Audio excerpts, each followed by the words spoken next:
Welcome in. Sports by the Book is the show. South Point Studios, the site. I'm Jeff Parles. Alex White's here as well. Good morning. Good morning. Only 99 basketball games today, Yeah, no, right? what's going on here? Why do we only have 99 today? What's wrong? What's wrong with you, college hoops? We expect 125 at least to make Sean have to put 80 of them in the system. At least 80. No, we're happy to be with you as always. It's an interesting card today in college hoops because a lot of these games don't, at least the way that I'm looking to bet some of these games today, don't line up with the normal numbers I would normally look at today. There are a lot of spot plays. There are a lot of home dogs that are short home dogs that I'm going to play today. It's a different looking day in the college basketball card, and I think you agree with me. I do agree with you. Based off our lists that we have today, we're a little bit opposite of what we would normally do in this circumstance. So there's also NBA Saturday night stuff. There's not a lot of numbers out there right now. Steph Curry versus Sabrina Ionescu tonight. You do have a feel for that. Is that right? I'll just be quick on this. I would only bet Ionescu if you're getting around plus 250. If you're getting plus 250, I think that's worth a little bit of a splash. Am I saying Ionescu is going to win? No, but the price is good if you're getting about that. And then they're doing these matchups in the 3-point contest tonight. I don't know how to handicap that. As I was telling you before the show, one of the best betting things of the whole calendar year for me for a few years running was the skills competition because the multi-skilled big guys were undervalued. Bam Adebayo, Domantas Sabonis won back-to-back years. Right. They're both pushing 12-1. Both of those years had them both. I think it was 2019 and 2020 were the 2 years for that because that All-Star game was a month before the world shut down because of COVID. But then they changed the format. Right. And now it's an unbettable thing. I don't even think it's offered in Nevada. And if it's offered in other places, I wouldn't bet it because it's a totally unbettable event. So thanks, NBA. Thanks for getting rid of one of the best betting opportunities of the whole year just because you wanted to do a new team format that's stupid and unwatchable as it is anyway.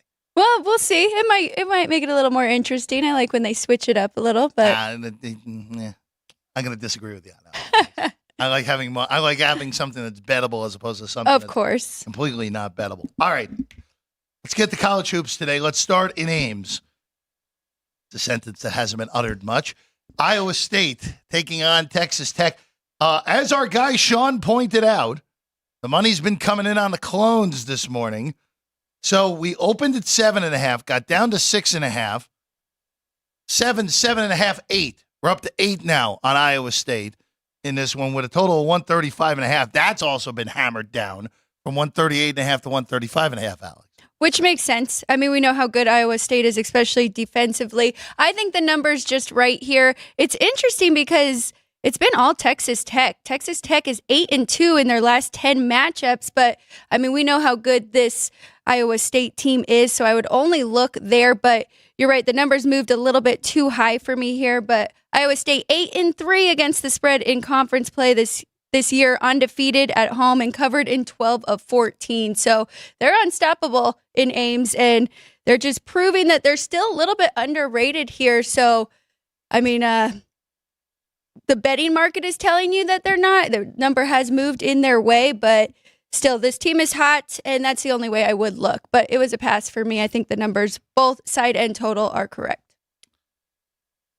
I initially looked at taking Tech in this game. The problem is, and this is where we now get into the home court advantage places. Hilton Coliseum is one of the largest home court advantages in the country. It would be the biggest in the conference, except the Kansas Jayhawks and Fog Allen Fieldhouse exists. So it's tough to go against them at home. Now we're getting to the point now, 8, that's pretty hard to pass.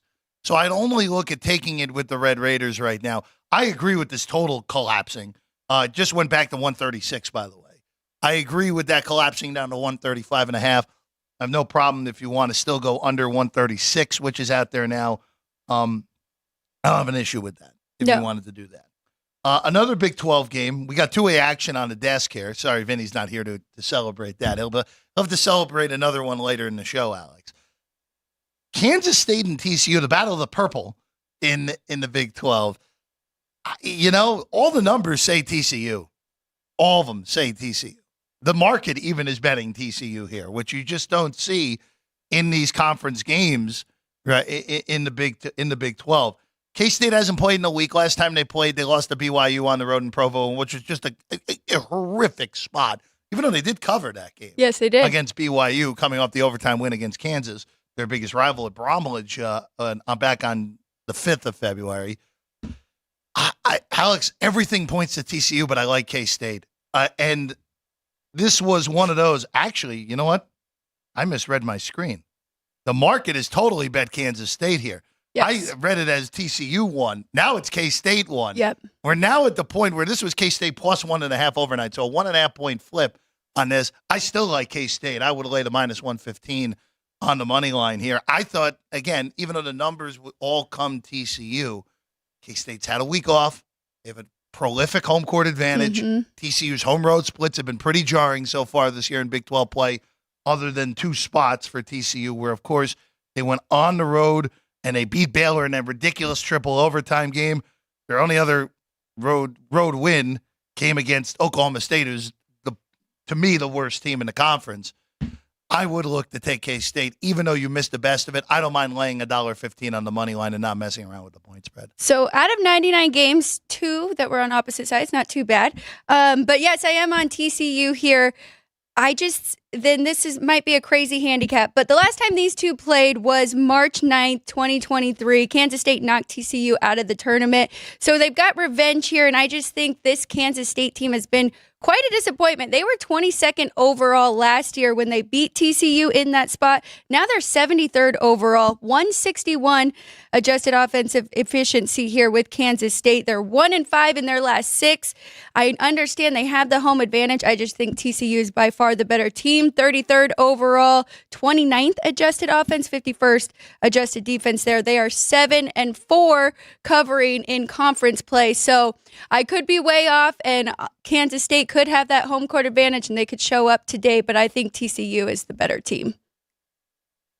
I agree on the last thing you said.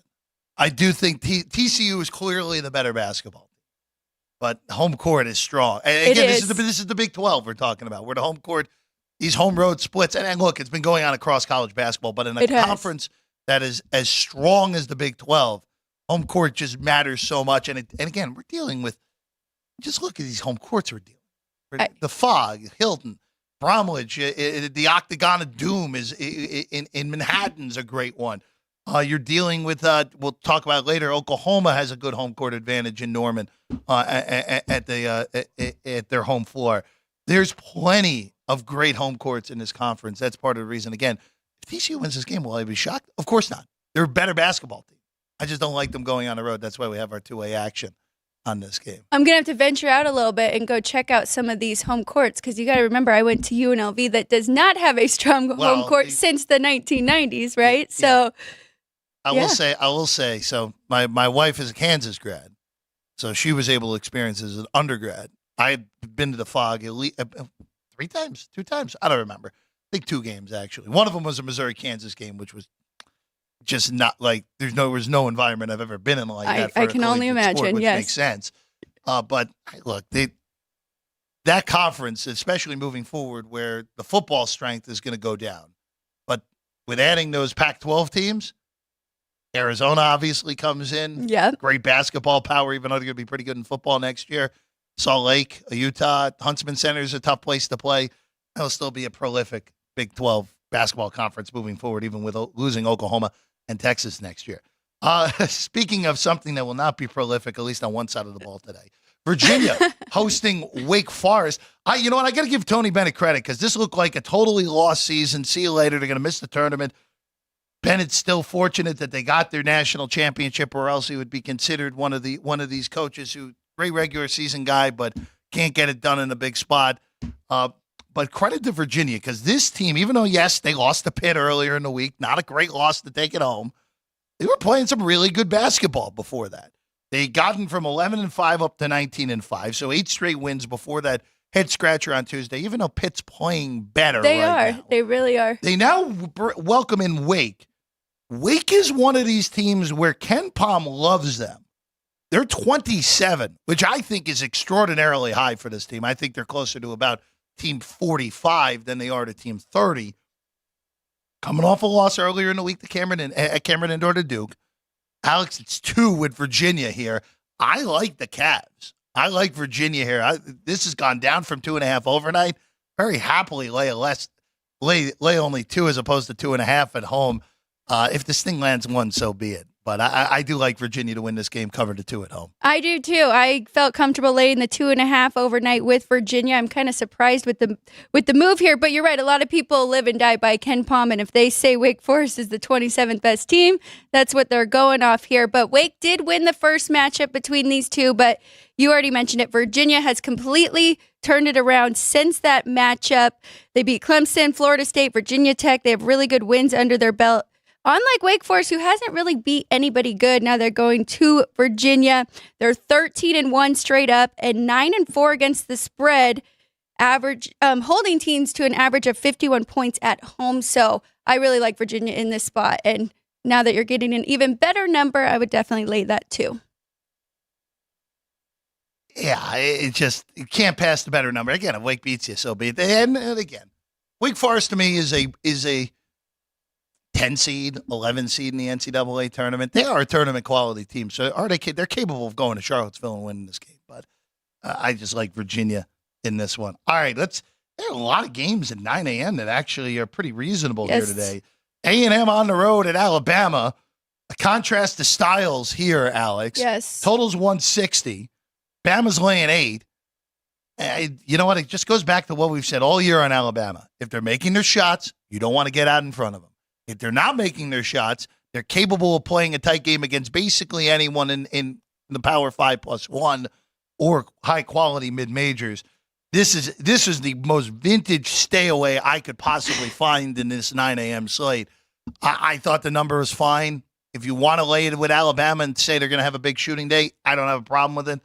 But if you're A&M, I would totally anticipate the Aggies just trying to grind this thing out, taking the whole shot clock, running that burn offense. I just can't get there on either side here. It would be, if anything, just laying it with Alabama, but I'm not going to do it. I do think that's the right side here as well. I did go over the opening number of 157.5, moved up a little bit here, but I think that A&M's going to have a harder time slowing Bama down rather than Alabama trying to get Texas A&M to play to their speed at home this season.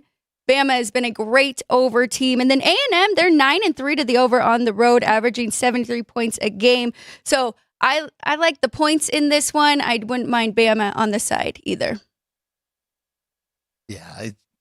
But I didn't lay. I mean, 8's a lot, and I think that is the correct number between these two. Yeah, A&M's coming off a horrible loss earlier in the week to Vanderbilt. They're on the wrong side of the bubble right now. A win in Tuscaloosa will go a long way to getting A&M on the right side of that bubble. All right, let's go to a prolific home team, Nebraska. As we know, the Huskers have been amazing at Pinnacle Bank so far this year. They now take on Penn State, who, again, below average Big Ten team. They're still probably 2 years away from being a legitimate threat. So far this year at home, as we know for Nebraska, their only loss was when they got demolished by Creighton all the way back on December 3rd. Since then, they've obviously beaten Purdue. They beat Northwestern. They beat Wisconsin. They beat Michigan by 20 last time out a week ago at home. Now to get Penn State, 8.5. That feels like a lot, but I don't feel like getting out in front of the Nebraska train at home here, Alex. I completely agree. And we keep seeing these Nebraska numbers at home, and it does feel like a lot, but they're still covering. They're 12-4 against the spread at home this year.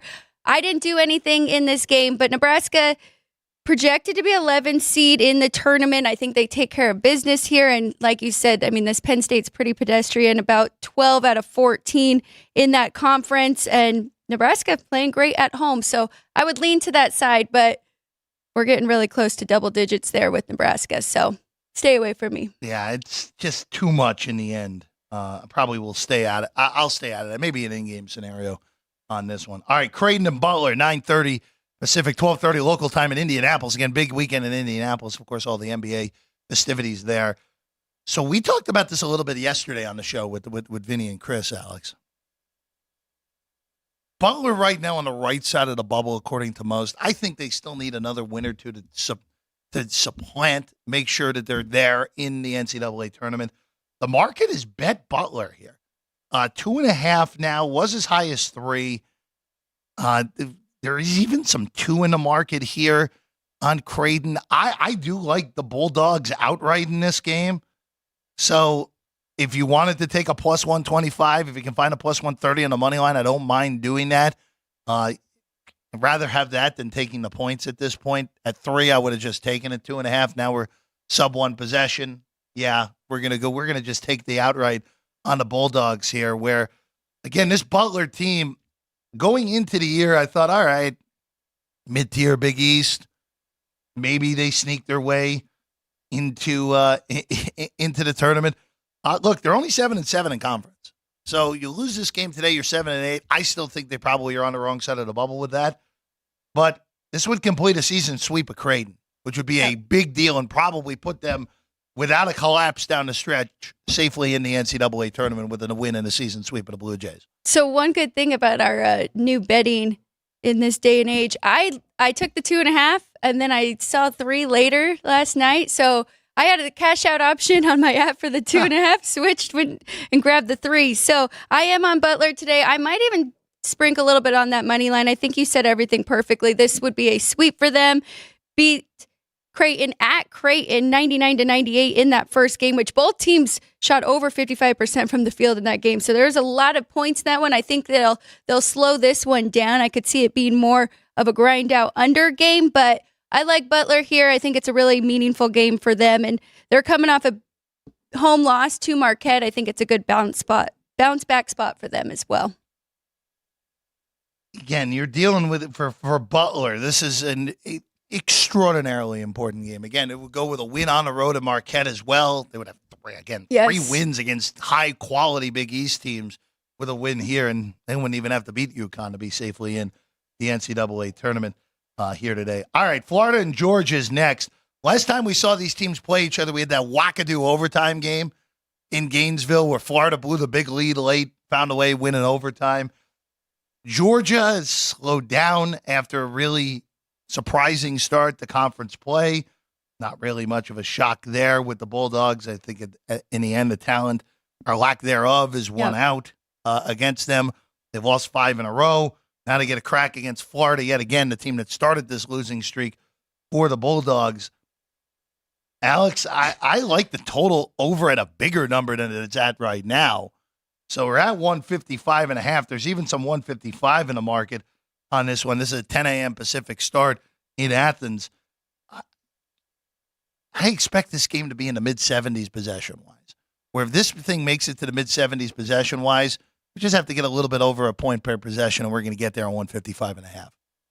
So I didn't do anything with the total. I do like Florida in this game. I put them on a money line parlay, though, instead of laying the points on the road. But these are 2 teams going in opposite directions. You pretty much just mentioned that. But Georgia lost 5 in a row, 6 of their last 7. And then Florida on the other side, 4-1 straight up and 4-1 against the spread in their 3-2 in their last 5 road games. So I like Florida in this spot. I just, instead of messing with the spread, I just took them on a money line parlay with South Carolina, I believe. So we'll get to that game later, but I do like Florida. Nothing for me on the total. I'll take your thoughts there and lean to the over. Yeah, that's the only way I would look to play that game. It just, in the end here, with these 2 teams, I would really do want to take a shot at Georgia, but I don't think I can quite get there on this one as well. All right, Battle of the State of Texas in Houston.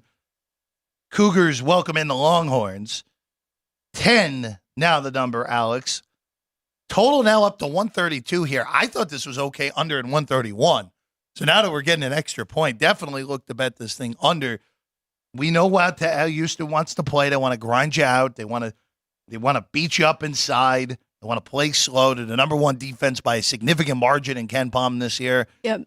The last meeting between these teams was an overtime game. Houston was fortunate to get out of Austin with a win.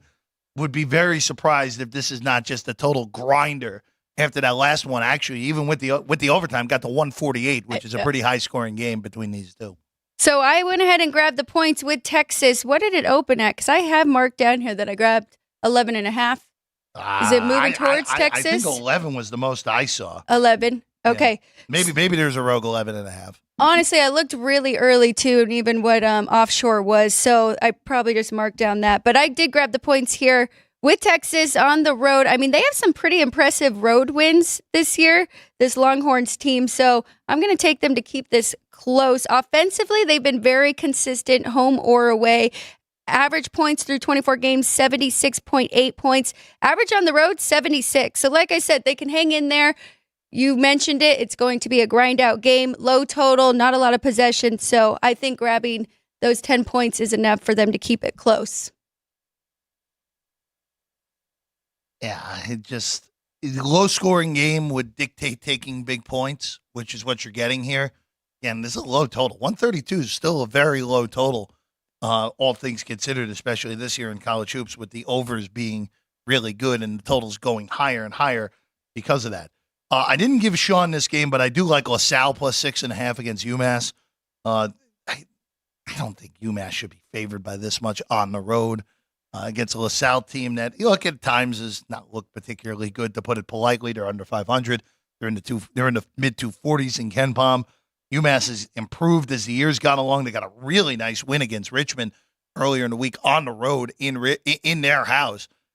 I just think it's a brutal spot for UMass. That's part of the reason that I like the 6.5 with LaSalle today in Philadelphia for that one. All right, Alex's favorite team's up next. Arkansas on the road in Stark Vegas to take on Mississippi State. It's 12.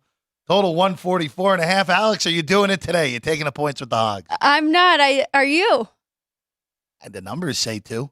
The numbers definitely say 2. But I think I've had enough of Arkansas. 3-7 on the road, 1-9 ATS in those games. But honestly, this could be the one that they did. 12 points feels like enough points that Arkansas can cover here at Mississippi State. But I haven't done anything with that yet. Arkansas, last time out, you texted me early in the week, are you taking them against Tennessee? I was like, again, the numbers say I should, but I'm not. It was by 29. They almost hung in that first half. Almost. And then I lose by 29, not really hanging in anything by the end. No, that's second half. Yeah, no, look, it was a 6-point game at halftime, and then Tennessee blitzed them in the second half, 23 plus 23 in that second half. But I don't know. We've talked about this Arkansas team. They look like they've given up on their coach. Musselman doesn't want to deal with these guys anymore. A team that, again, I beat Duke at home earlier in the year.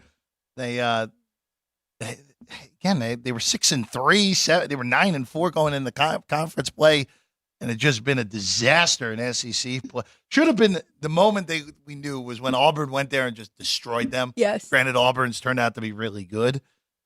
Should have been the moment that we knew. All right, not happening with this team here in 2024. All right, keeping it moving here.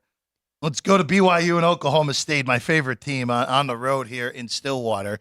Oak State's now down to a 6-point dog here.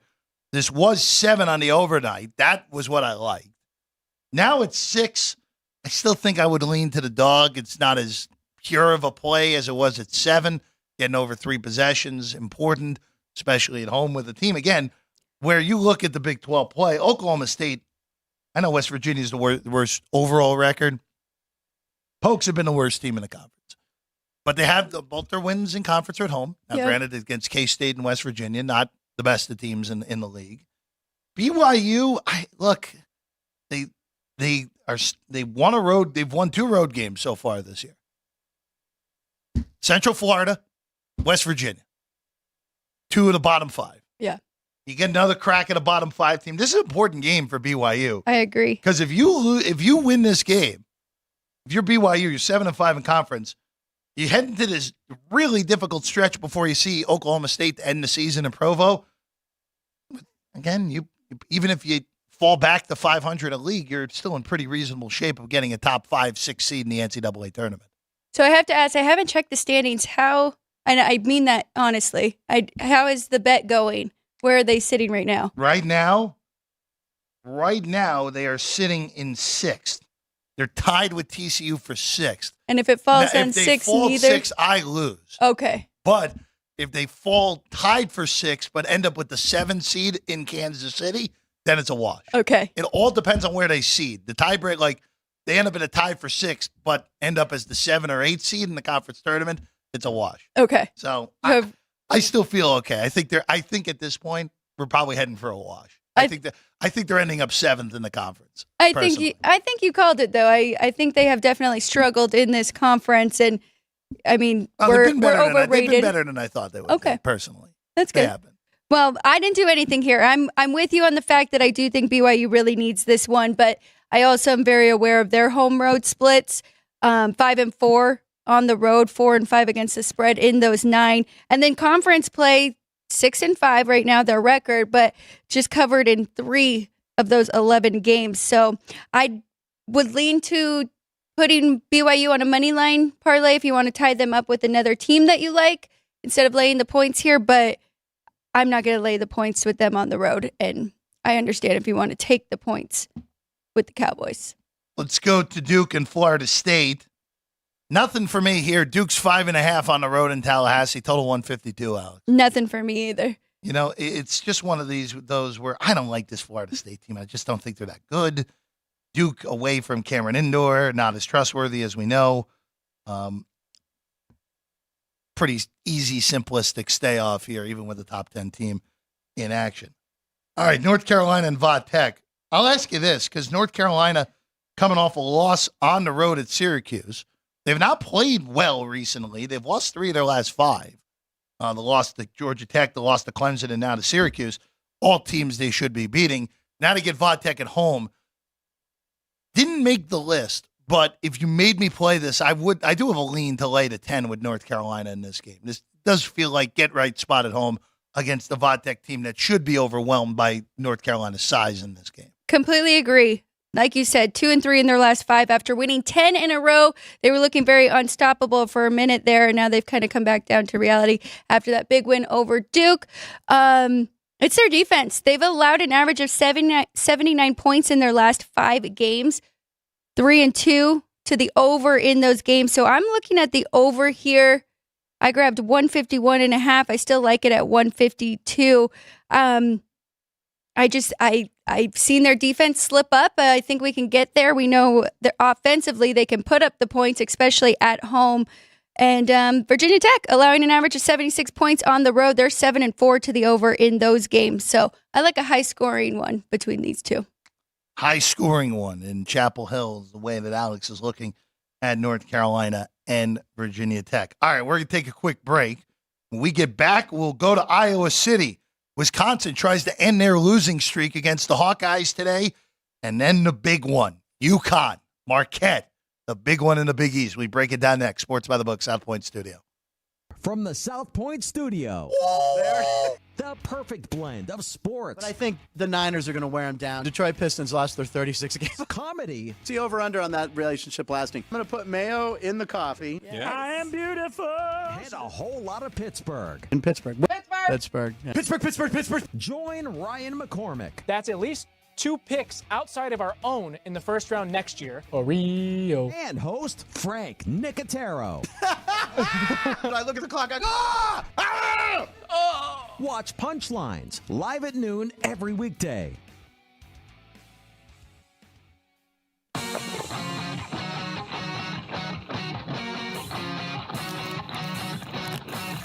Once you've satisfied your hunger, get ready for more of the hottest casino games in Vegas.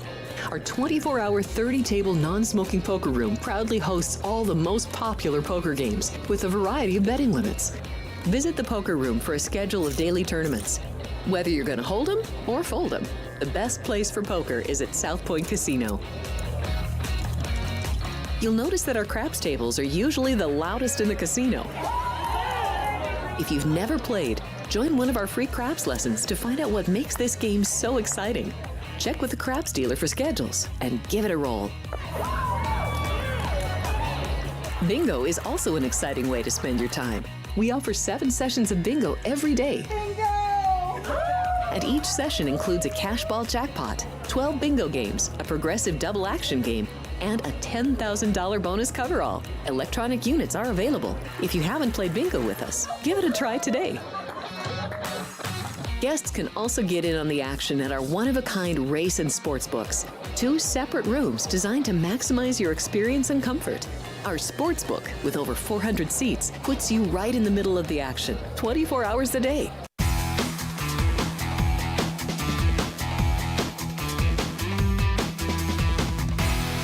Welcome back in. Sports by the Book is the show. I'm Jeff Piles, Alex White alongside. Thrilled to be with you as always. There's a guy dressed up as a banana at Kansas State today. Is that part of the handicap? It has to be now, right? The guy dressed as a banana is worth at least a half a point, Yeah, right? it's very distracting for the other team. Yeah, 100%. Wow, that does look like a great crowd there, though. Look, the Octagon of Doom is always a tough place to play there for that one. Again, Kansas State 1-point favorites closing against TCU in that one. All right, Wisconsin and Iowa is up next. Badgers, boy, this has been quite the reversal of fortune for Wisconsin, where they were all lined up. Everything looked pretty good. The 4-game losing streak They snapped it against Ohio State, who then promptly fired Chris Holtmann after that game. Now they go to Iowa City. They take on the Hawkeyes, who are not really on the bubble. I know some may argue, if they have a stretch now where they get Illinois twice, to play on the road to Michigan State. They have this game on the road to Northwestern. Win a few of those games, yeah, sure, you can be on the right side of the bubble. But it kind of starts today for the Hawkeyes, where if they're going to get themselves back in this thing, they got to win today against Wisconsin. I like the Badgers, personally. Iowa's defense is terrible. And this is the perfect type of team for Wisconsin to get themselves right on offense again. Exploit that horrible defense, be able to put up in the mid-70s, slow the game down as well. I like the Badgers here as a pick on the road against Iowa. I don't mind it. This is tough handicap here, which side, because I don't particularly love this Iowa team, but you're right. What's happened to Wisconsin in the last few games is just crazy. 1-4 straight up and 1-4 against the spread in their last 5. I like the over, though. It opened 155.5, has been bet down now to 152. We're seeing some 153s out there, so I think now's a good time to go over. It's come down low enough here, but you mentioned it, Wisconsin, they have to get their offense right again. They are 19th adjusted offense in the country. I think they can do that against this Iowa defense. And Iowa, very good offensively, too. We always talk about them being opposite of their football team. They're 16th adjusted offense efficiency on KenPom. So I like this over. Iowa 16-9 to the over this season. Let's keep it going today against the Badgers. Let's go to the big one. Marquette, UConn. The AP poll loves this 2 top 5 teams here. I think Marquette's a little bit overvalued, but regardless, UConn is not overvalued. They are the proper favorites right now to win a national championship here at the South Point. They're number 1 in the country in the AP poll properly. Not that matters to making bets, but hey, look, they pass every test. Pass the eye test, pass the numbers test. They pass the, hey, we're really good on both sides of the ball test. Yeah. 13 straight wins entering this one against Marquette. First of 2 matchups between these teams. The return trip to Milwaukee comes the first week of March. This one in Hartford. Alex, it's 147.5 the total. I'll let you have the floor first. I like UConn here. I would lay the 7 with them at home. And you brought it up on the show yesterday with Vinny and Chris, but a lot of people don't think it necessarily goes back to the year before, but I do. And I know we've had some roster change, but as good of a year as Connecticut had, they remember losing that conference championship to Marquette. So they get to host the first game between these two, and I think they're going to come out proving a point, proving that they are the best team in the nation, even against their rival here. So I know Marquette's been playing very, very good. They've won 8 straight, covered in 5 of their last 7, pushed in 1 of those, but I like Connecticut in this game, and I feel comfortable laying that 7 as well. I'm going to stay off of this. I thought the number should come 7.5, which it did. There were 7.5. People took Marquette. Part of the reason is Shaka Smart is an underdog. Yes. That's the reason that I think Marquette is getting bet in this market. Now, not saying that that really should be the angle here, because you're looking at a scenario here where UConn's just way better than this Marquette team. I don't think Marquette matches up great with UConn. I don't think UConn will turn the ball over like teams usually do against Marquette. Now, last 7 games as a dog for Shaka, they're 6-0-1 against the number. The only one that they didn't cover was a push earlier in the year against Purdue. They were 3-point underdogs in that game. They've actually won most of these games outright as well. UConn last year did cover as a favorite against Marquette. But games in Hartford. Am I saying Marquette can't cover this game? Of course they can. You're getting 7 points with a team that's a legitimate top 15 team in the country. That doesn't happen very often. That just shows how strong, and properly so strong, UConn is in the power ratings right now. But I'm going to stay out. We'll see if maybe we'll get a discount on UConn in game here, Alex. Yeah, I'm sure you could. I definitely think the Huskies is the right side, but if you want to do it in game, I don't mind that at all. I think that may be the right way to play it here on this one. All right, LSU, South Carolina. Of course, South Carolina, the darlings of college basketball right now. I'd be very curious to see what happens with the top 16 rankings that the committee puts out today. Those are coming in about a half hour from now, before that Houston and Texas game. I don't think South Carolina has the resume to be a top 16 seed, even though they're currently ranked in the top 15 in the country. Right now, they're 7-point favorites in this one against LSU. South Carolina, of course, got drilled by Auburn earlier in the week. The state of Alabama has not been kind to them. Their 2 bad losses have come on the road in Alabama this year. I just can't quite get there, Alex, on laying 7 or taking 7 in this game with, again, doesn't feel like the greatest of spots for South Carolina. I know they just got drilled. Some would say it's a bounce back. I don't know if that applies in this one, though. You don't think so? They lost by 40 to Auburn. It's a little bit different though here, because like you're so high because of everything that has gone on, winning all those games in a row, beating Kentucky, winning at Tennessee on the way, and then you just get flattened back to earth. That's why I don't see this as a traditional get right spot for South Carolina. I didn't do anything here. I thought the number was right at 6. That's not making me want to run to the window to grab the 7 with this LSU team, who is 1-6 in their last 7, 3-4 against the spread in those games. So I would lean South Carolina again. Maybe I grabbed them money line with what was my other one? The money line parlay that I said earlier. So I've got South Carolina on that, but points wise, yeah, I think that number is right, and I'm not going to lay that even with them being at home, but I do think it is a bounce back spot. Cincinnati and Central Florida is up next. Huge game for the Bearcats to get themselves on the right side of the bubble. On the road would count. I have to double check it, but pretty sure it would count as a Q1 win as well, which would be a big deal for them because it's a road game. Markets bet the Knights, though, and I think you and I are in agreement here. We both like Central Florida overnight as a pick.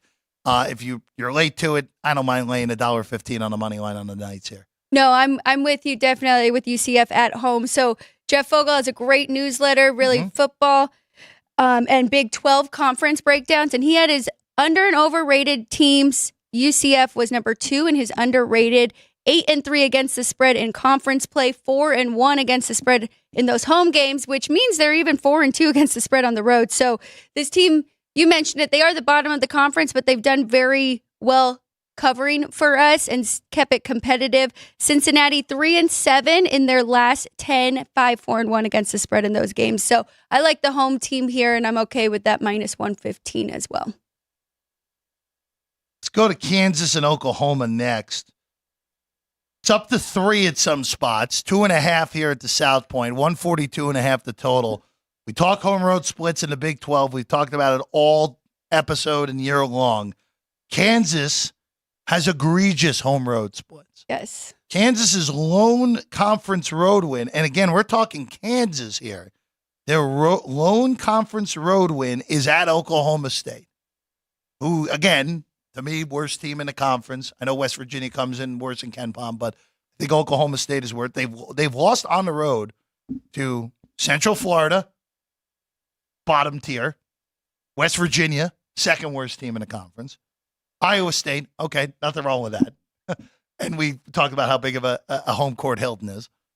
On the road in overtime against K-State. All right, probably should have won that game anyway, but still a road loss. And then they lost by 29 on Monday against Texas Tech.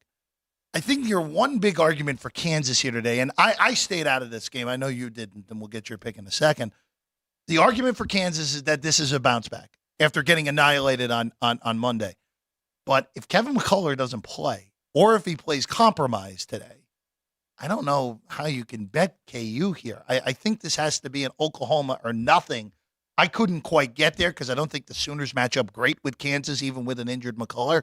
But this would be a good time to go against KU right now. I completely agree. I saw the value here with taking the points with the home team.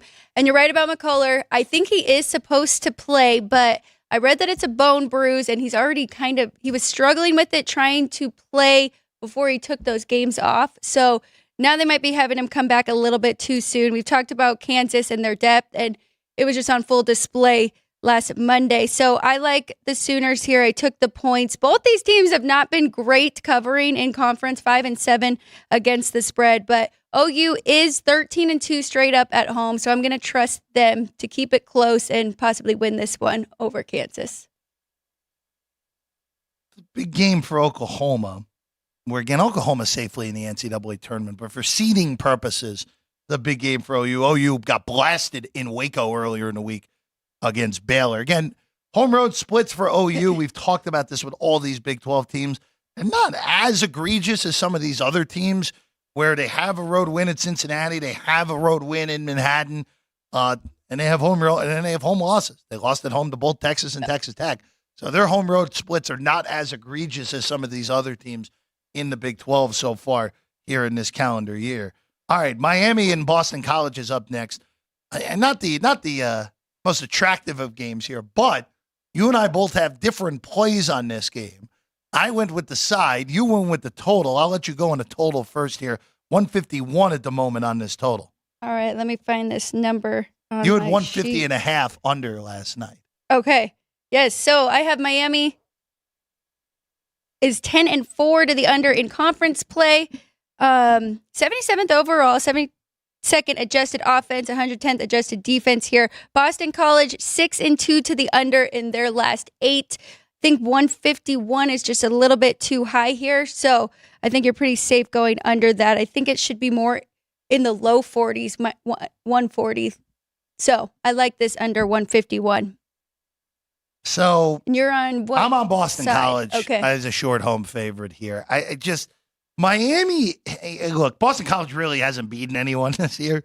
Their best win in conference by Ken Palm numbers is Syracuse. They haven't beaten anyone else that's in the top 100 in conference play. They do have a win against Richmond, who's top 100. They do have a win against St. John's. Those are both top 100 teams. But they are not. Neither of these teams are particularly strong. I've talked about Miami. Miami's one of the bigger disappointments this year going into what I thought they were going to be. You're right. I thought they were going to be a pretty clear, good NCAA tournament team. They were in the Final Four a year ago. Yeah, they lost. They lost Isaiah Wong to the NBA. That's a big loss. I understand that. But this team should be way better than they are. And they're going on the road. Weird travel spot as well for them. One of the further traveled spots you can get in the ACC. Actually, not one of. It is the furthest travel spot from Miami to Boston. Granted, the game's not outside, unlike when they played football in November and you want to go against Miami in the cold. But I do like Boston College, who is, look, even though they haven't beaten anyone of substance, they have improved over the last 6 weeks, I would say. So we'll be on the Eagles, lay the minus 115, whatever you're more comfortable with in this game. I don't know how I skipped over that one. It's because I was looking at the next game, which I will just throw out there really quick, because I am on Hawaii plus the 2, and that's the betting number right after Miami, 697. Hawaii 4-1 straight up in ATS in their last 5. And then on the other side, this Cal Santa Barbara team is not very good. So I'm going to fade them, take the points with Hawaii. We have UCSB just 2-8 against the spread at home this year. Yeah, we're taking the Gauchos on this side of the desk. Taking the Gauchos. You are? Yeah. You didn't have that on your sheet. I absolutely did. I snuck it in the middle there, Alex. I'm on Santa Barbara. You know, it's this is a conference this year in the Big West where the normal power of UC Irvine is good again. They have not been at the top of the league the last few years. Of course, they had the big upset against Kansas State. I think we're talking 4 years ago now in the NCAA tournament, 2019.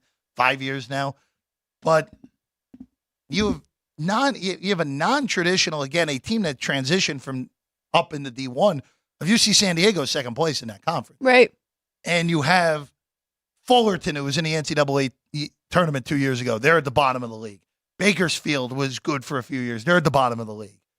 Santa Barbara has been in the tournament multiple times over the last few years. Yes, they have. They're mediocre. Hawaii's average. Home court does not mean that much in this league. I understand that. But I do like going against Hawaii when they come to the mainland. I do like that. And this is the second game of a trip to the mainland. They beat Cal Poly, who's terrible, earlier in the week. Santa Barbara has been bad. I will give you that. Santa Barbara is 6-8 in conference, and they have lost 4 of their last 5, and they've been non-competitive in all those losses. Their only win is against Cal State Bakersfield is not any good. So I get why you're on Hawaii, but I'm going to take Santa Barbara. And I get why you're fading them on a back-to-back with that travel time. So, all right, let's see what's up. Sorry, next. I threw you off. You're okay. There's not a lot. There's a gap between the games I gave Sean. Battle. I will throw this out there. Didn't put this on there, but I am on Idaho today in the Battle of Idaho, getting 2 at home against Idaho State. Revenge spot, Alex White. All right. I have nothing on that. Oh, I have it to pick them, so I guess that we got 2. lead you to the home team. 2 with the Vandals and now 1 against the Bengals. Bengals are Idaho State. Vandals are Idaho. We're on Idaho plus the 2 in that one. All right, Illinois and Maryland. So I'm going against my numbers in this game. Okay, and the market actually, of course, went against what I said last night. Thankfully, I hadn't played it yet. Illinois open 1.5. They're now 2.5 on the road in College Park. I like the Terrapins. Now, my numbers say, Jeff, you're wrong here, which is always a great sign when I'm going against what the numbers say. But this feels like just one of those spots for Illinois where we saw them earlier in the week crush Michigan at home. Maryland, and look, there's always this argument of, hey, if a team's on the bubble, they're not that good. It's a must-win game for a reason. But this is a gotta-have-it spot for Maryland if they're going to try to sneak into the tournament, getting onto the right side of the bubble. They're in a stretch now where they beat Iowa on Wednesday, complete the season sweep of the Hawkeyes. They have 4 games before those last 2 games of the year where they play Indiana and Penn State are 2 games they got to have. Illinois at home, at Wisconsin, at Rutgers, at Northwestern. Those are all, again, Rutgers is on the wrong side of the bubble, but they're playing much better basketball. The other 3 teams I just mentioned are all clearly in the NCAA tournament. Yep. You go 3-1 in those 4 games if you're Maryland, and then handle your business the last 2 against the teams you should beat in Illinois and Penn State, probably sneaking into Dayton, probably getting into the NCAA tournament with 1 win in the Big Ten tournament in Minneapolis this year, where the Big Ten tournament is, Alex. I'm going against my own usual thought process here. I'm on the Terps outright here in this going to pull the upset. I'm with you, Jeff. And what's funny is I sent you my look ahead yesterday, and this is the one game I was going to tell you I didn't bet, and I made a switch here because I was leaning to the over. And then as I dove into this more, I'm with you. I like Maryland. I'm going to take the points here with this team. Illinois just hasn't been great against Maryland either, and we saw that in the first game. And Maryland is all about their defense. So when I was looking to the over, broke down more, I mean, I've been playing Maryland unders, and they've been great. 10-4 to the under in conference. Their 5th adjusted defense efficiency on Ken Pom, and they've showed that this year. So I definitely lean to Maryland and with the points here and possibly even money line. Yeah, I would be money line. And I'm staying away from the total. Yeah, no, total's right. I think the total's good on that front. Syracuse and Georgia Tech. I'm only bringing this up because Georgia Tech made my list. It feels like a great spot to go against the Orange, coming off the huge upset against North Carolina, going on the road. Problem is Georgia Tech. I gotta find Georgia them Tech's too. been a weird team this year, Alex, where Georgia Tech has home wins against North Carolina and Duke. All right, they have 3 conference wins. All right, Duke, North Carolina, and Clemson. Those are the 3 teams that we know are going to the NCAA tournament in Right. the ACC. So they can only beat tournament Right. teams, apparently, in conference play. They've lost 4 in a row, and this losing streak they're on is ugly. Louisville and Notre Dame back-to-back. Bad losses. The last 2 games out. I'll take Georgia Tech outright here against Syracuse, Woo! though. I mean, it's 2 or plus 115. We'll take the plus 115. Okay. I have nothing on this. This is a pass for me completely. They did keep it really close with Notre Dame. They should have won that game. And you brought that up on Wednesday as well. You're watching them. So maybe this is the bounce back spot and then being at home. It's it's an ugly game. Let's go to the Mountain West. This is actually a good one. Utah State on the road at Colorado State. Alex, as of yesterday, Joe Lunardi had 6 Mountain West teams in the NCAA tournament. Wow. And Let's move back up. I think that's right. Well, Nevada got a big win earlier in the week, of course, to move themselves back on the right side of the bubble. Colorado Yes. State is 6 in this game. I'll just ask you, I feel like this number's too high. I know, obviously, nice home court advantage in Fort Collins for the Rams, but 6 feels aggressive here. I'd only look to take it with Utah State, even though I will say in this league, when home favorites have been aggressively high to me, they've usually found a way to cover.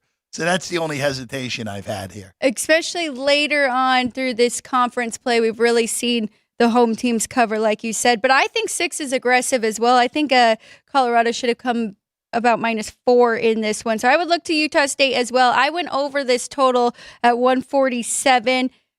I mean, Utah State, 39th overall, 35th offense efficiency. And then Colorado State, same thing. Their strength is their offense, 32nd adjusted offense efficiency here on Ken Palm. Colorado State, 7-5 to the over at home, averaging 82.4 points.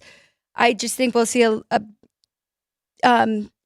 high-scoring game here between these two. And Utah State, 14-9 to the over this year, 9-4 on the road. So I lean Utah State getting the points, and I like this over. Let's go to West Virginia at Baylor. I don't know how this didn't make my initial list with this number here. We're up to 7. We're as high as 8.5. Now down back to 7.5. I wish I'd gotten that 8.5 last night. That's a pretty good number on West Virginia. 7.5, I think, is a little. If you want to take it, I don't mind it still. But this is a pretty prototypical Big 12 home team getting too many points, and they should be able to cover a big number at home, Alex. I'm on the other side. You're here. on Baylor. I'm on Baylor. On the road. On the road. A road Big 12 bet. Okay. Yes, -6.5. I have that okay. highlighted. Baylor 3rd in Big 12. West Virginia, they're either last or second to last, as you mentioned. So I think Baylor gets it done here. They're by far the better team. 5th adjusted offense efficiency, 64th adjusted defense. And then then West Virginia, 144th overall, 192 adjusted offense here. So I don't have a lot of faith in West Virginia even keeping this close. I think Baylor could have come about 10 in this one on the road. Kentucky and Auburn, where College Game Day was today. 164.5 on the total, Alex. Auburn laying 8.5 in this one. So I grabbed the 9 with Kentucky here. I think they can keep it close. It's tough. The ranked team versus ranked team. We've seen a trend go where the home team that's favored is 21-10 ATS. That's 68%. I like that in the first matchup we have, but not in this one. I think Kentucky can keep it close. They're 5-5 ATS in conference and 6-2 on the road. So I like the Wildcats here. What about you? Are we on opposite sides in this one? No, I don't have a lot of confidence in taking Kentucky. It does feel like it's too many points. The concern is with the Wildcats, as has been over the last absolutely. last month especially. Their defense has been beyond terrible. They were better against Ole Miss in the midweek. Finally, a reasonable defensive effort in that win. But their defense is awful. They're 104th in KenPom in defense. Yes. That's hard to get a defense that low with a team with that amount of talent. Now, as it has been with Kentucky all year, if they defended all, they're one of the 15 best teams in the country with ease, probably closer to one of the 7 best teams in the country. The problem is you have to take everything into account. This defense has been awful, awful. Just look at what since that Arkansas game, which is honestly, let's be real with ourselves here, the testament to how bad Arkansas is that they only put 57 on them. I mean, the fact that that game only had 120 points is one of the biggest outliers of the whole college basketball season so far this year. But just look at the way their defense is. Forget just the point totals. All these teams like Tennessee put 103 on them and average 1.4 points per possession. That's a gigantic number.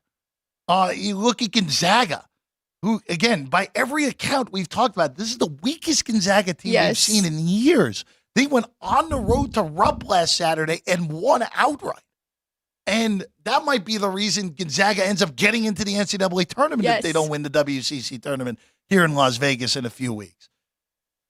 I just don't trust that defense traveling.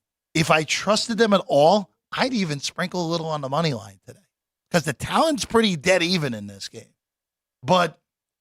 And Kentucky, I would actually argue Kentucky is more talent, but that defense stinks so bad that it would be only a small take of the points, but nothing more than that. I don't mind this game over that ridiculously high total either. I agree. I definitely lean to the over here between these two. But you're right. I mean, it's a tough matchup, and you guys talked about it yesterday as well. Auburn's one of the only teams that's in the top 10 offense and defense. They're very well balanced, and they've had a fantastic year. But I think it's too many points with Kentucky here, so we'll see if they can turn it around and their defense shows up. Alex, you want to take 20 with Vanderbilt on the road in Knoxville today against Tennessee? No. No? Are you? No, I'm not. I will say this. The last meeting between these teams, Vandy stayed in the game for a good chunk of time and then collapsed in the last 6 minutes to lose by 13. Yep. That's a lot of points. Getting 20. Now it's a road game. I get that. But that's hard to pass up in a conference game where, yes, Vandy is bad, but they're not DePaul. Let's be real with ourselves. By the way, we haven't gotten to DePaul. We'll get to them a little bit Well, later. there's a WCC game coming up where you can grab 30. Are you? We'll get to that. Okay. We'll get to that too. A lot of good games today. There really are. By the way, this is the line that came out obviously late because they played last night. I like Columbia laying 2 against Harvard. That's a game that starts at 6. I'll just say we're all jumping on that because he's got the Ivy League down. Apparently. Every once in a while on that. All right, Stanford and Wazoo up next. Washington State on the right side of the bubble. They're probably going to go to the NCAA tournament here. 8-point favorites against Stanford here. What number is that? That is 743. Okay. For Stanford and Wazoo. It didn't quite make the list for me of taking the points with Stanford. Stanford coming off just getting drubbed in Seattle earlier in the week, where I thought that was a good spot for them, getting 4 and they just got crushed. Wazoo beat Cal by 19. I can't do anything here. I thought this number came about right, Alex. I thought it was a little high. I was looking to bet the under here in this one. Stanford is 8-3 to the under on the road, but we don't have much with Washington State. I mean, 8-6 to the under in conference play.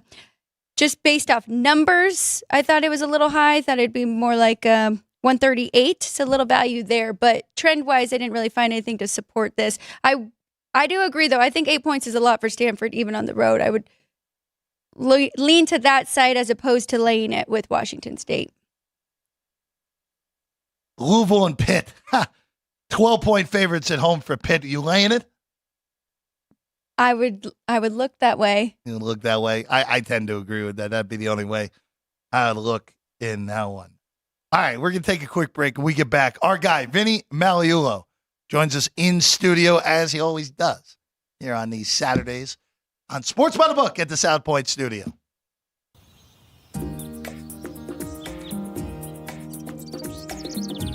South Point is also proud to provide a variety of relaxing amenities for the guests who want to be pampered. Soak up the sun and let your stress melt away in our lagoon-style paradise swimming pool. A relaxing getaway where you can bask in the desert sun and enjoy seasonal food and bar service poolside. And if you really want to escape, come to Spa Costa del Sur. From couple suites to a co-ed wet area, our spa caters to business and leisure travelers who want to unwind and elevate their senses. A visit to one of our spa's steam, sauna, or whirlpool treatment rooms will leave any guest feeling like they can take on the world. Our gaming amenities include over 60 table games and over 2,600 of the most popular slot and video poker machines. We have penny slots, including the popular Buffalo games, and real machines like Wheel of Fortune, Triple Sevens, and Megabucks. If you prefer video poker, try Deuces Wild, Double Double Bonus, or a variety of multi-denomination games. Or try your hand at one of the most popular casino table games in the world, Blackjack. Don't let the game intimidate you. Blackjack, also known as 21, is both easy and fun. And our dealers are always happy to assist. And the best part? Blackjack always pays 3 to 2. Next, check out the roulette tables. Roulette is one of the easiest casino games to learn, and so much fun to play. It's a favorite of both beginners and seasoned players. In addition to blackjack and roulette, our casino pit features over 60 popular table games like Baccarat, Pai Gow Poker, 3-Card Poker, Ultimate Texas Hold'em, and Mississippi Stud. So get out of your room and come join in the fun.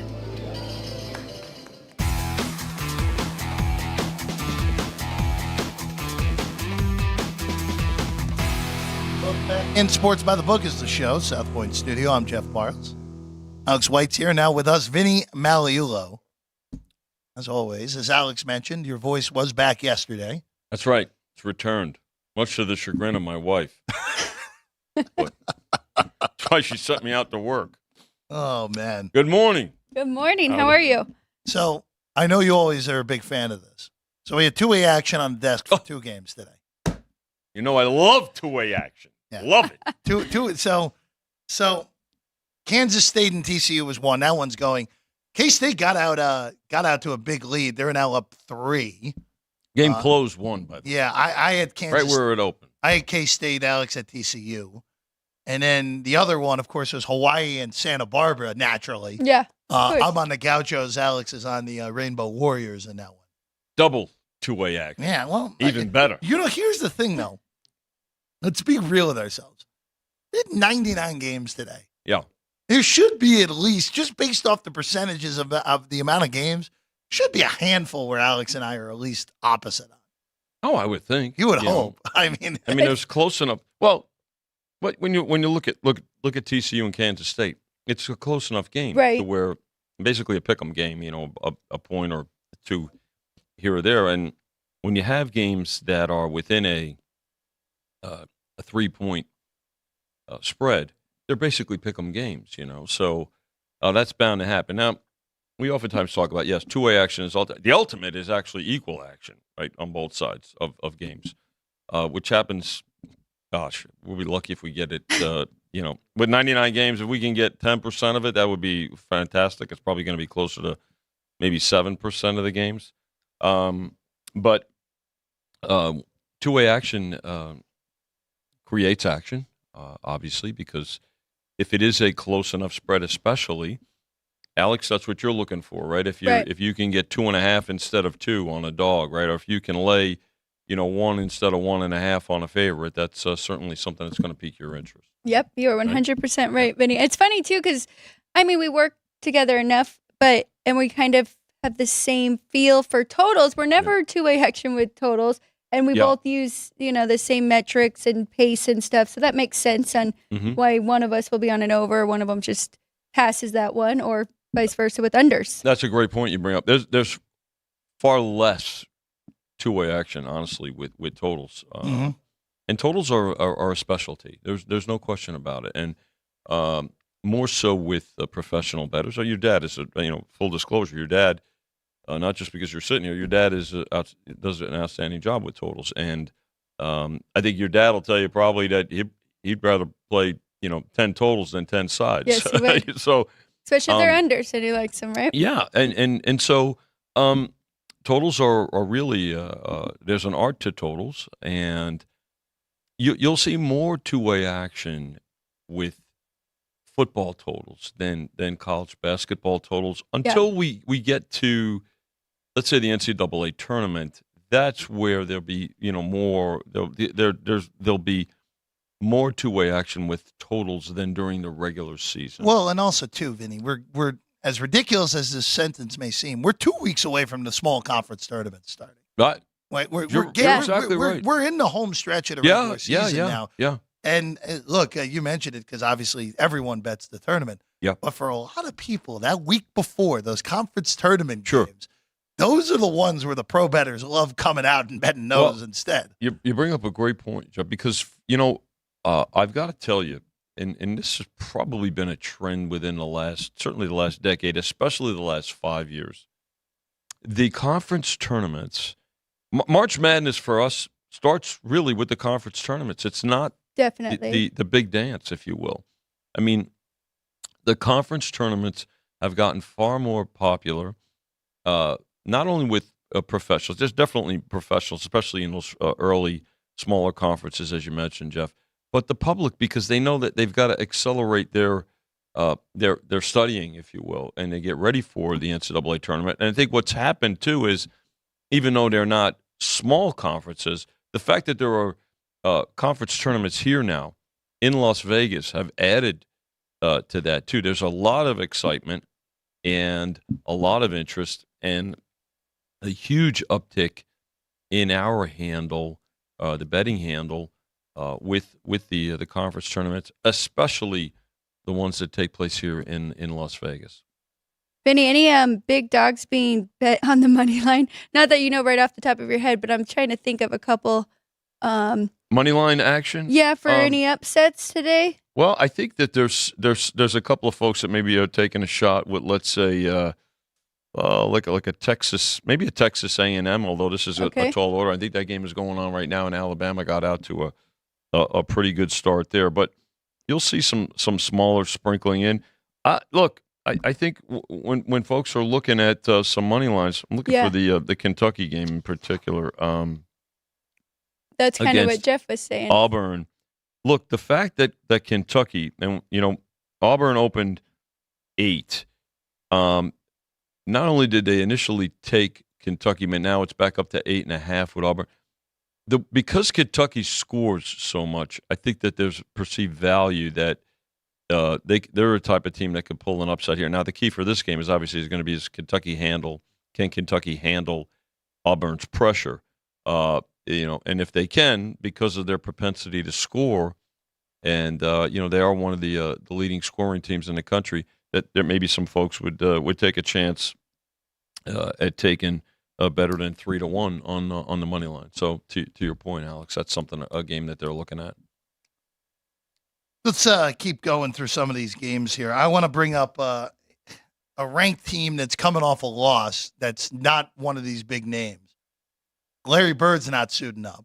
Indiana State, who inexplicably earlier this week at home as a huge favorite. Illinois State, the Redbirds took them out by 13. Yeah.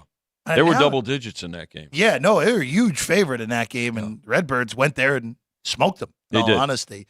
Now they're on the road. They go to Carbondale to take on Southern Illinois, the Salukis. By the way, great names in the Missouri Valley. Walt Frazier, by the way. Yeah. How about that? There's a name for There you go. Out of the past. 1968 NIT. I believe NIT champions. You can correct. I'll double check that in a second. Somebody fact check that. All I know is our guy Clyde has great fashion still to this day. To this day. To this day. Tremendous. Still tremendous fashion. Vinny, is this just one of these type of games where, at least to the public, like people still like public bettors will still look at the AP poll and be like, wait a second, how's this ranked team only 4.5-point favorites? Where you and we're all three of us on a desk know polls don't make prices. You needed that on a T-shirt. That's right. Did we get those orders? We need that yet, T-shirt. at least. Are we awaiting word from the patent office? I think that this is even though they were getting more publicity recently, Indiana State, I think it's still a game that's more attractive to, in a conference, is more attractive to the professional bettors. And I think right now, I mean, it's sitting at 4.5, which is exactly where it opened. And based on the loss, even if they win today, they may fall out of it. But again, it's about the power ratings in our world. But to your point, Jeff, I think there's still a little bit of time. But this is a great day for people out there to start looking at these types of games and these conferences, because we're at the NBA All-Star break.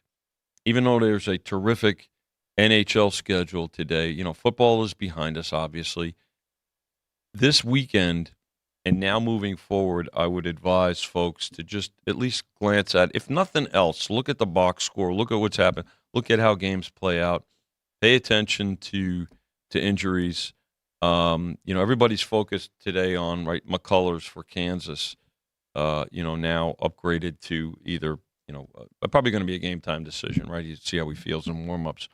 Everybody's more familiar with that, but look and see about injuries and how rosters are moving forward with all these teams. Oh, look, it's difficult, right? I mean, there's 352 teams out there to keep track of. It's not an easy task, but familiarize yourself with at least the top parts of the respective leagues for the teams that have the potential to get to the NCAA tournament. So we talked about this a little bit yesterday.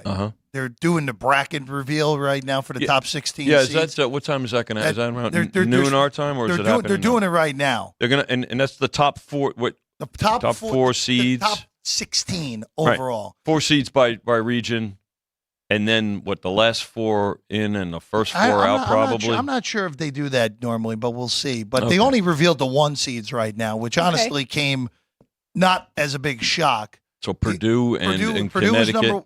Purdue was number 1 overall. Okay. Connecticut was number 2. I could see that. Houston was number 3. Not and surprising. Arizona was number 4. Arizona. Okay. I have no qualms with that.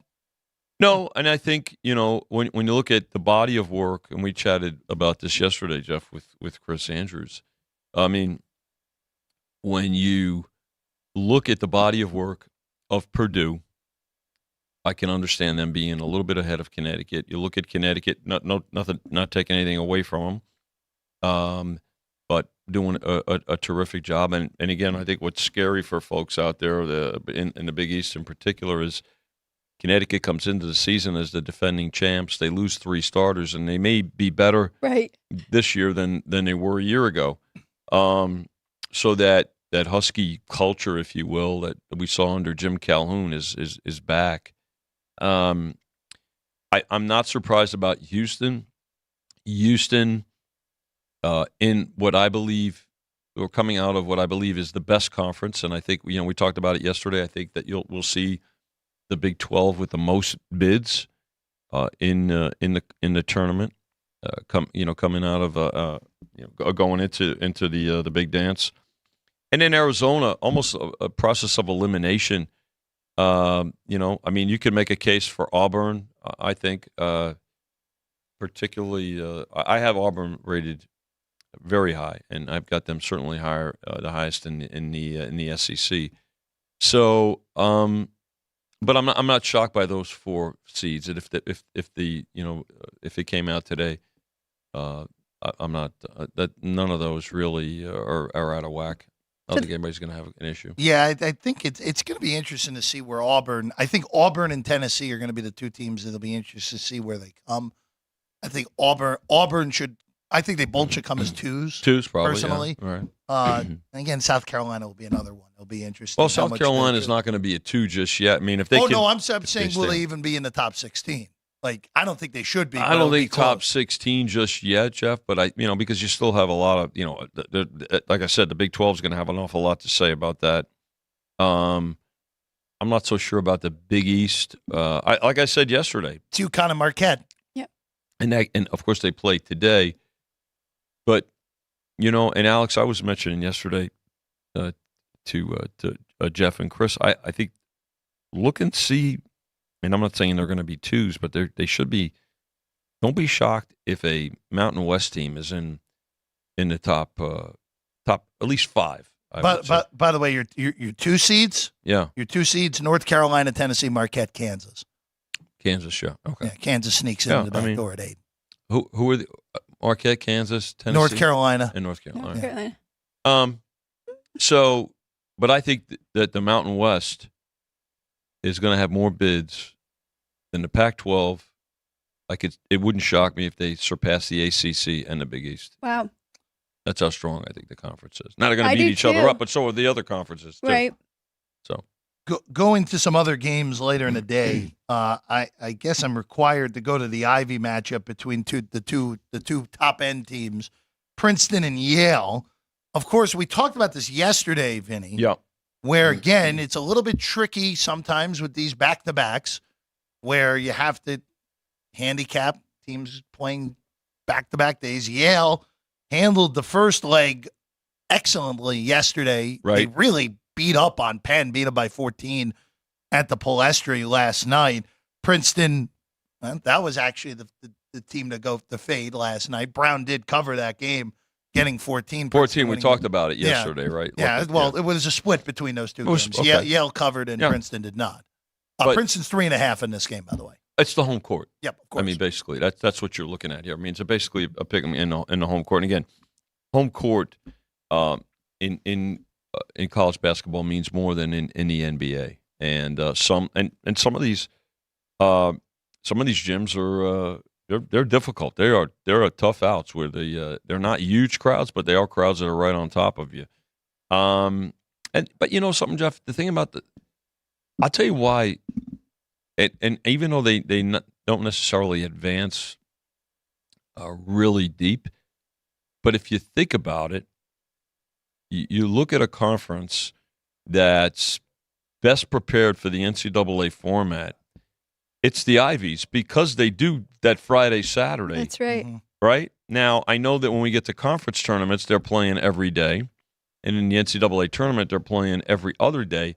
But that rhythm, and again, sports are a rhythm. There's something to take into consideration with that, too, I think. And this will be a great game today. And it's going to really have a lot to say in terms of the seeding, right, for the Ivy tournament, because they do have a tournament now. Feels like a lot of points that you can be Seems getting like with it, yeah. Yale. Jeff, do you have a feel for this one? I thought Alex- this came. Alex is looking at that hook. I thought this came right personally. Yale beat Princeton in New Haven earlier in the year. Yeah. I think this is right. This would be one of those, if you can find a good dance partner to throw in a money line parlay with Princeton.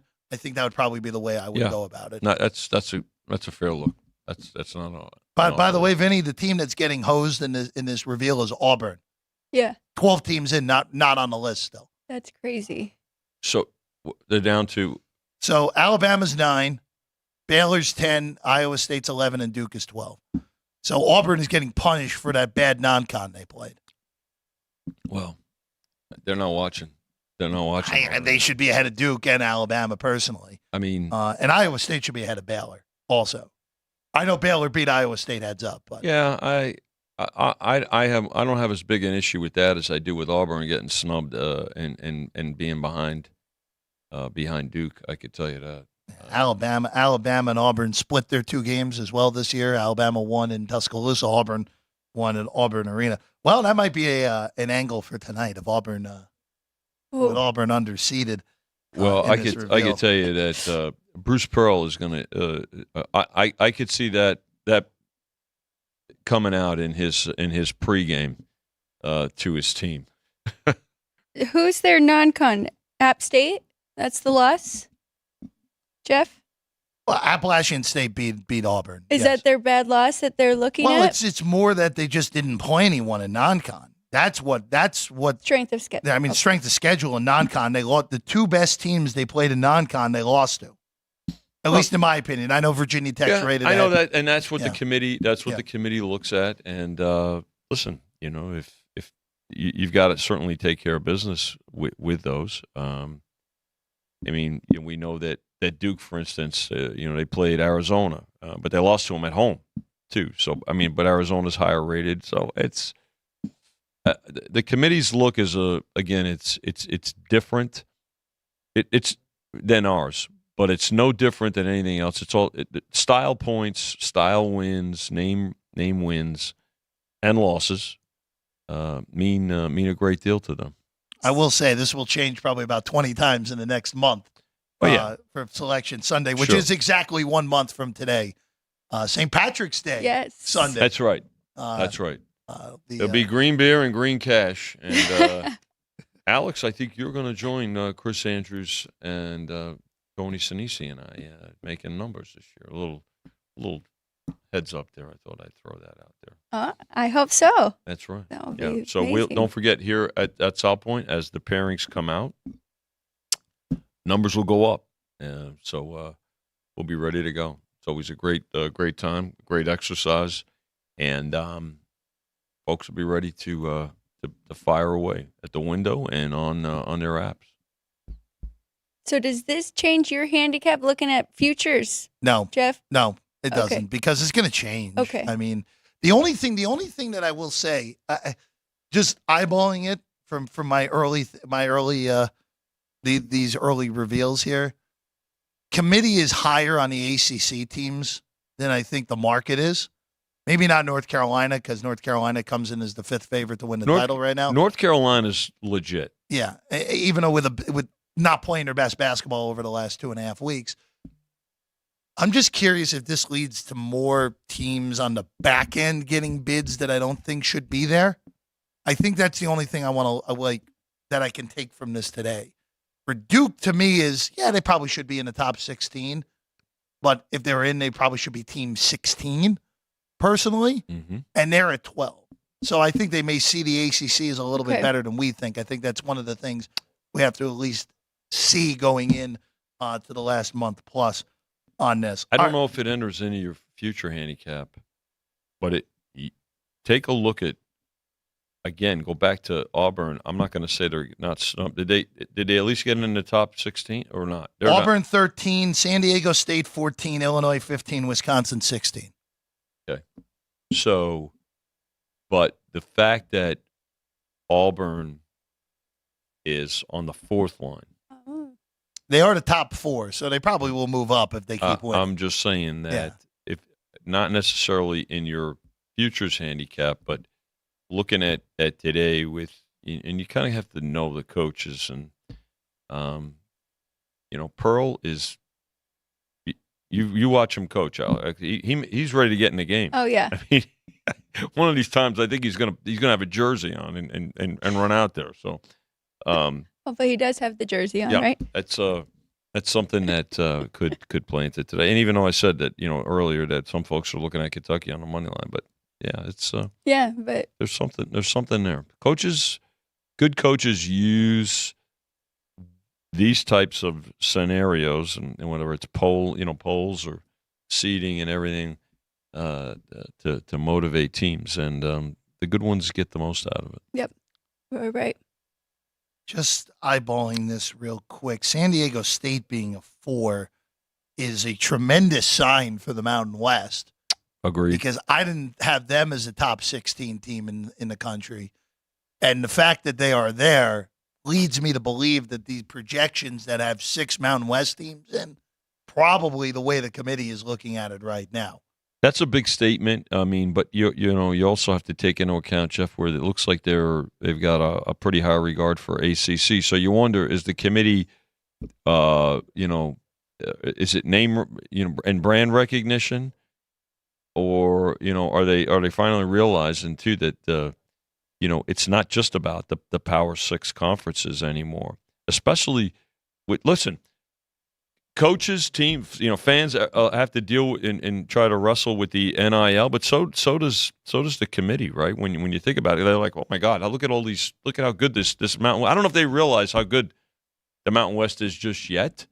Maybe they do, and maybe that, like to your point, it is a sign.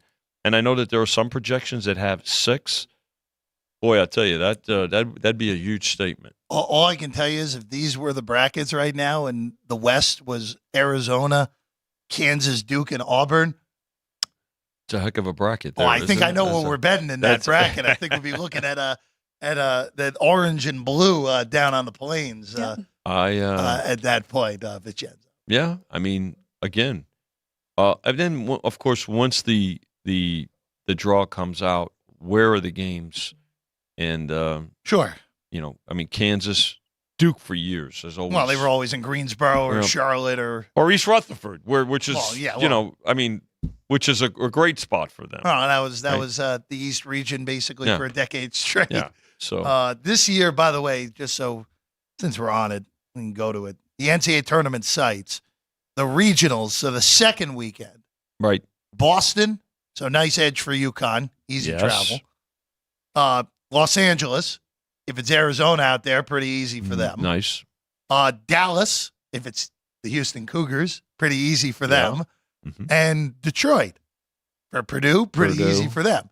Not So this would actually one of those years, if it does line up with those 4, where very easily could be those 4 getting the 1 seeds when it's all said and done, lines up pretty nicely for them, for those teams with where the geography of it is, if they get out of the first weekend. Yeah. First weekend sites this year are Charlotte, Omaha, Pittsburgh, Salt Lake City, Brooklyn, Indianapolis, Memphis, and Spokane back into the rotation yet again.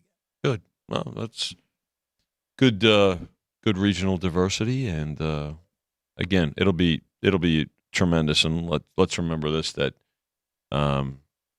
those first 4 days are as exciting. Of 4 days. It's like Super Bowl times 4. Well, especially times 3. Sunday kind of. Everyone runs out of gas by Sunday. Well, they don't run out of cash. No, they don't run out of cash. It's about flights. But look, as we talked about yesterday, the party upstairs here in this building. Oh yeah.